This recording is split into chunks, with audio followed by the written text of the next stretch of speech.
Welcome back to LumberJACK. At Koala? Even though I'm Koala. But yeah. Oh yeah, we said that backwards. We did. Anyways, the PS5 is coming out pretty soon. We haven't got no prices, apparently.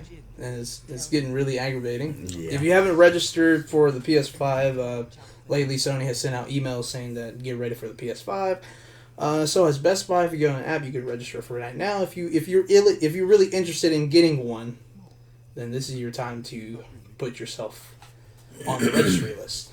It's like a lottery system, and apparently I made a joke about it last week. I'm like, usually when you win a lottery, you're getting something out of it for free. Yeah. But this time you're going to get the winning chance to give $500 or $600, whatever, to Sony. It's like, yeah, I've been chosen to spend like $600. Yeah, in this time of crisis. So that's something. Xbox, I don't know what they're doing. Lately, they canceled Halo. Apparently for right now, for the moment. It's been delayed. It's been delayed. Delayed for a year, supposedly. And they're still doing the chicken thing that Sony's doing. Like, you reveal the price. No, you reveal the price. But this is not the subject of this is not the topic of today. You know what the Sony's gonna do? What? They're just gonna release a 9 as the price. He's just gonna say 9. At the end, it's gonna say 0.9. That's why. Oh, 98. This is like a penny difference. Nah, but I feel like most people who are doing the register, most of them are probably going to get the digital one. And yeah, it's probably going to be cheaper. I mean, duh, everybody wants to save money. In this time of crisis, everybody is trying to save money. I am too. I'm lucky to have a job. LumberJACK over here is lucky to have a job too. And we're trying to make it. We're all trying to survive here. But to get the ball rolling, what we want to talk about today is that in the real world, we have a trade system called trading games and trading games at GameStop, which you can do with physical copies, but you can't do it with digital copies. But since everybody kind of has their mindset on maybe just buying the digital edition to save money, we all know that Sony and Xbox are going to start thinking, hey, the digital world is where it's at. And physical copies are going to go bye-bye. Yeah. And that's sad on my end because I love physical copies as much as LumberJACK does, and lately, Nintendo was being like, oh, here's all 3 All-Star games that we kind of said in our Switch video that, hey, you know, they really need to release these 3 games. Yep. And they're finally doing it, but only for 6 months? That's crazy. Physical and digital. For 6 months. And it'll be delisted. De-listed. I didn't say fuck this. Oh, I said fuck this time. No, but in order to fix this whole problem where people like trading and all that, why don't we have a trading system online? Why haven't we had this system yet? I mean, supposedly, LumberJACK told me, I don't know anything about Steam, but he said something that you can give a game or something like that. Yeah, like on Steam and Xbox. You know how you buy a game and stuff, like you can buy it, but you can gift it to somebody else. That's pretty cool. I wish you could do that with, like, FIFA packs or something like that. Yeah. You can be like, oh, I already got fucking... I said FIFA, I'm about to say... I was about to say some NBA player. LeBron. Man, I got LeBron's my team. FIFA? No, but that's cool. I mean, just like trading cards, you know, you should be able to trade games. Easy as that. Even with movies, shirts, whatever that you do with your life. Well, I don't know why you're trading shirts. I don't trade shirts. No, but we need a trade system online, and this is some of the ideas I've kind of had in my head for a long time, and I really wish that it would be possible. But, say for instance, you're a guy that plays FIFA, right? And you only buy digital versions of FIFA because there's no room in your house to collect physical copies. And plus, they lose value after, you know, the new one comes out. Most of the time, you're thinking, like, maybe a month ahead of time, I would trade in the game and, you know, save up on it. And I'll trade it into the new one, which is a good idea. But how about this? If you're a FIFA player and you're an advocate on playing FIFA or NBA or whatever... What if there's a trade system digitally where if you trade in the game through this new trading system that PlayStation and Xbox can start infusing into their system, you can get 5% off, 10% off on the new game, and also get cash back. Yeah. I don't really know any cons or I would say like that side. Well, I have more positive thoughts. Don't let you see what digital is. See with physical, you own the game. Digital, you're borrowing it. Yeah, technically you don't own it. Yeah. So if EA was like, yeet, we're pulling off FIFA, then you can technically download it, but... Like how they did with Scott Pilgrim. Yeah. Well, once you got rid of Scott Pilgrim, you couldn't download it anymore. So yeah, it was a full D list. And another game called The Cave on the PS3 is a small indie game. I've been wanting to play it, but I found out the other day it's been delisted. You can only play it on the phone. Huh. Well, a system that I really like from Nintendo is that coin system. Every time you buy a game, you get points. Why can't we infuse this? Kind of like what GameStop does. You trade in a game, you get points. You buy a game, you get points. What happened to you? Spazzed out. Anyways, back on track. GameStop has a point system. You trade in games, you buy games, whatever, you get points. And Nintendo could have that too, and I feel like PlayStation and Xbox should start taking notice on that. Yes, Sony already is kind of ahead of the game because they have something called Sony Rewards. Yeah. If you haven't heard about it, you can get a credit card and link to your account, and you get points on your credit card, or when you buy games on the store with the Sony Rewards, if you register, you still get points. Okay. And after so many points, you're able to redeem a gift card or whatever. I think it's 1,000 points is $10. Mm-hmm. But later on, if you get more, you can get whatever. But the whole trading system, way I see it working, if you buy a game and you want to trade it in, you can easily trade it in just like a physical copy and get cash back. Shit. But there has to be, a way of trading. I mean, GameStop does it where they sell a game for $40. You come to trade in that game and you only get fucking measly $2. Yeah. And the next day you come in, they're still selling it for $40. Pawn shop tries to meet you evenly.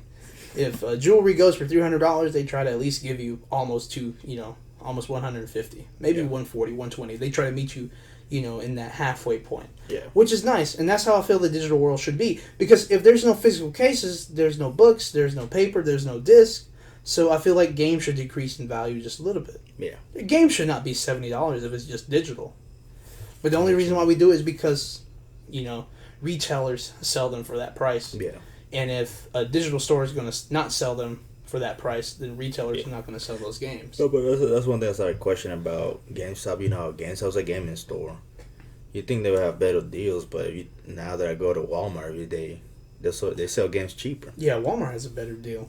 There's a lot of time, like today I went to go see Tony Hawk. Mm-hmm. They were selling Tony Hawk for what's called $48. Yeah. Already, and it just came out like yesterday. Yeah, like they didn't have any copies though. I got mine from Best Buy.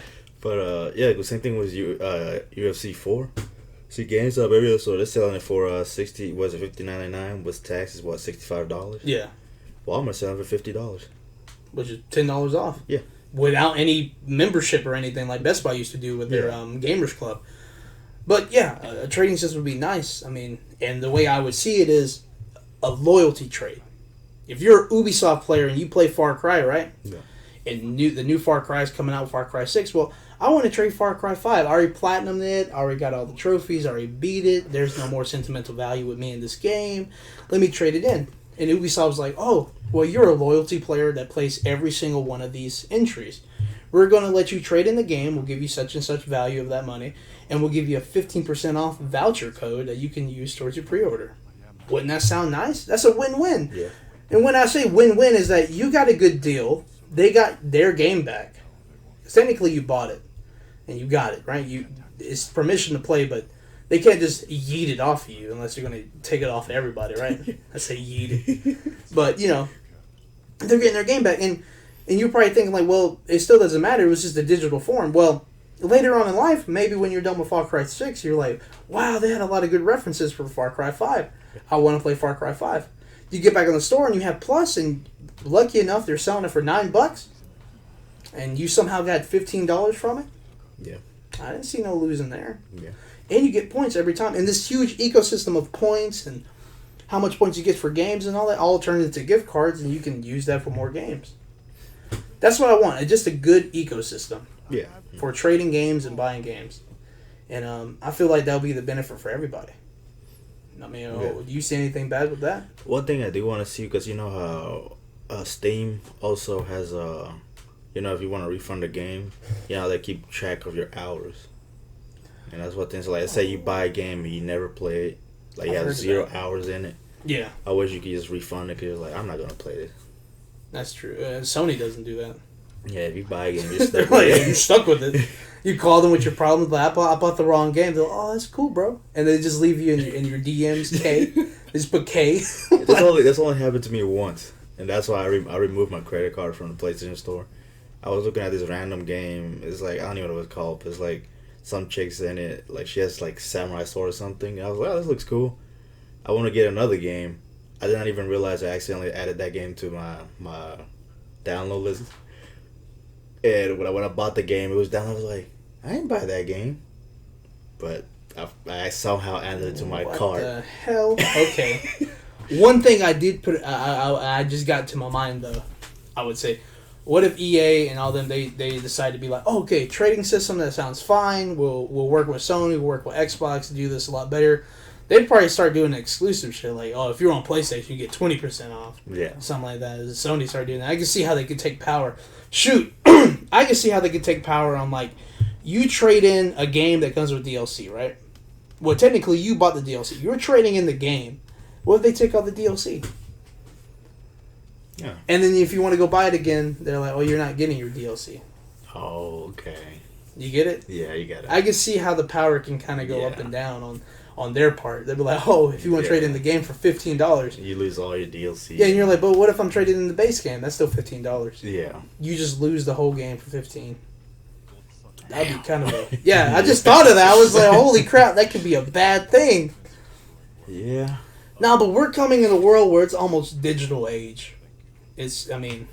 No, but at the same time, the only issue I see with that, because you know how this company send out review codes. So, if you criticize the game, they stop sending it out to you. Let's say you play a game and don't like it, and you get like 2 stars. You know what's gonna happen with EA. Like, so why you rate the game? So you're not loyalty, huh? Yeah. You don't like this FIFA? Yeah, you say you buy every Assassin's Creed. They just say they just that one Assassin's Creed. My example is because I played all of them. So there is cons. Yeah. Let's say my example is I've played every Assassin's Creed. I'm not gonna say I'm a fan of the series. There's some games I enjoy, but we can all agree that Assassin's Creed Rogue sucked. And let's just say, okay, I review. Let's say every other Assassin's Creed I enjoy, I give like review system. I say most of them are like 4 out of 5 stars. Like they're just missing that one thing. But then Rogue, let's say that one just flat out sucked. I give it a 2 out of 5. They're gonna be like, oh no, you didn't like this game. So you get 2% off. Yeah. Like, fucking. Oh, now I can see the cons. Like they're trying to control the reviews or the way people see the game. Okay, now that I think about it, the trade system has to be up under somebody that is going to be fair with it. Yeah. It can't just be company to company. Yeah. Ooh, that's going to be tough. That's why a lot of companies, I guess, started doing their own streaming service. Because you see, Steam, I'm not going to say Steam's the fairest, but they do a good amount. But I think that's why a lot of companies like EA and Ubisoft left Steam for a while. They're like, oh, no, we're going to do our own Steam. But the thing about it, they were losing money. That's why they're coming back to Steam. Oh, okay. Well, the way I see a perfect economy, now that I've seen all the negativity now, we were just thinking about it, this came all the top of our head. But when you go to GameStop, initially when you trade in a game, you want to walk out feeling satisfied that you got another game. If I came in with a game that sells about, let's say $20, I should at least expect $12 or $10, or at least $8. Yeah. Something around the midway. Don't give me fucking $2. Why? Because a happy economy is... You give me half, and I have the incentive, the motivation to be like, well, this game's also $20. If I throw in $10, meet them halfway. Yeah. Technically, I'm walking out with a game for half off. Yeah. You feel happy, right? That's how the economy should be working. Because technically, from a business side, they just got their money back, $10 and a game. Yeah, because I know this guy. I'm not a. I don't buy any EA Sports games. Like I don't spend a single dime on them anymore because they're all microtransaction trash. But this dude, he went ahead and bought FIFA. I mean, not FIFA. Madden 21. He got the $100 one.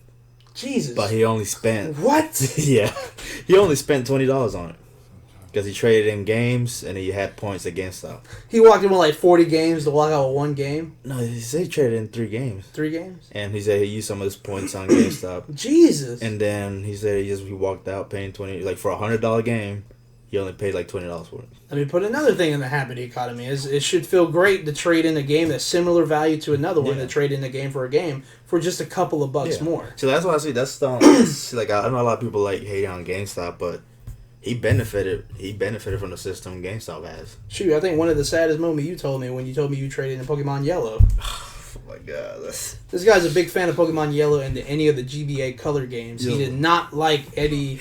He wasn't a big fan, I would say, per se, of the GBA series and the DS series. Yeah. I dropped off during the GBA series. Yeah, I had Pokemon Yellow, the Pikachu edition. I love the game. I played it so many times.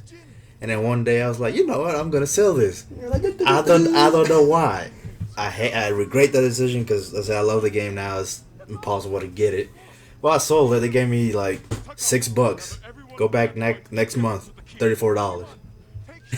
Jeez. And I know it's my copy because I accidentally marked it with a marker. I think everybody has that experience. They go back and they're like, I know that's that table scratch. My thing was a marker. I had my initials on mine. No, that's why I looked at it like, that's my game. You gave me $6 for it. You're selling it for $34. And they're just over there grabbing their scrotum, just like, yeah. What about it, boy? Like, doesn't even have a case or anything. What you gonna trade in next? And you have like Call of Duty. It's like this year's Call of Duty, like $2. Turn around, sell it for $20. You're like, but I have pro member. You don't get no points because I don't like your ass. Some shit like that. No, but come on, guys, think about it. We're all getting to the point where nobody really wants to buy physical. You know, most people don't want to buy physical. I love buying physical. I don't mind it. But sooner or later, you got to think, how much space what are you doing? How much space do you really got in your house? Yeah. If you're a rich guy and you have a shitload of space, then sure, go ahead, buy all the physical copies you want. But most of us gamers, we're not the richest people. You know, are you trying to screw that back in? Yeah. Okay. All right.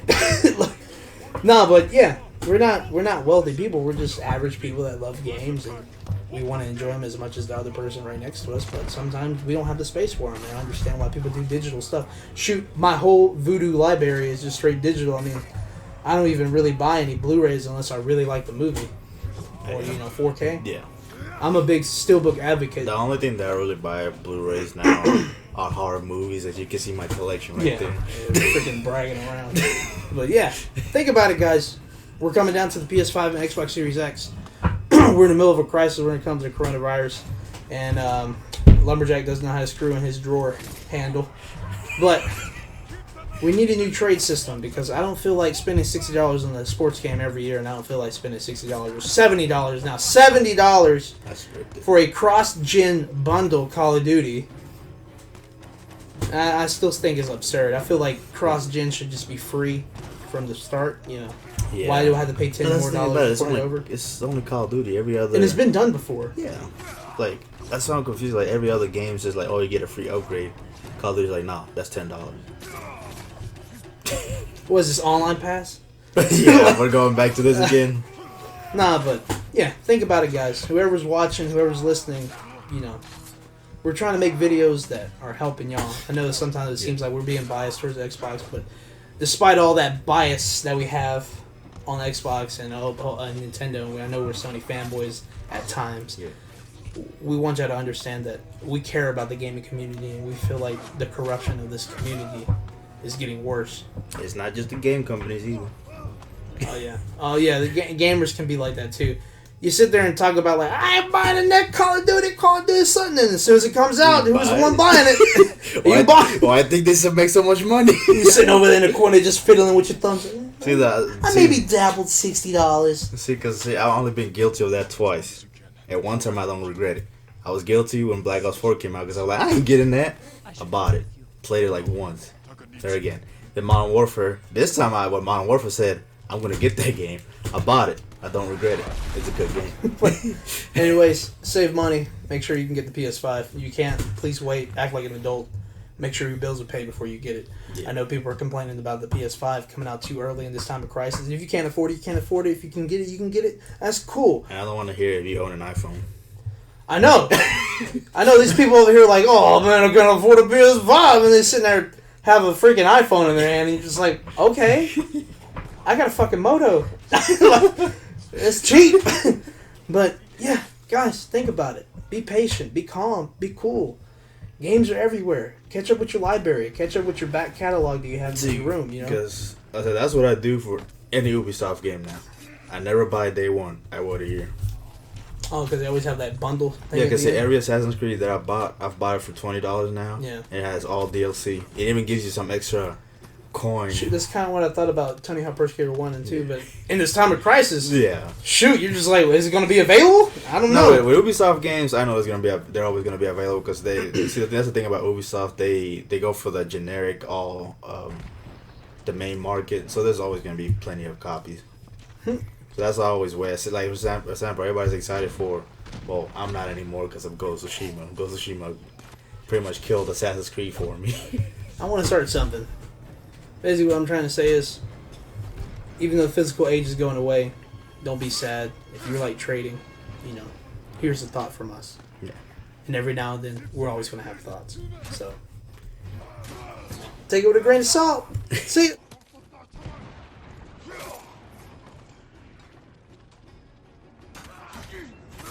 Come here watching our videos, but are not subscribed. That's a good point. You watch all those videos on YouTube. You don't even like them. You don't even subscribe them. What about us? You don't care about us? Are you offended? Are you hurt? Come on, hit that subscribe button. Just hit it. Maybe the like button.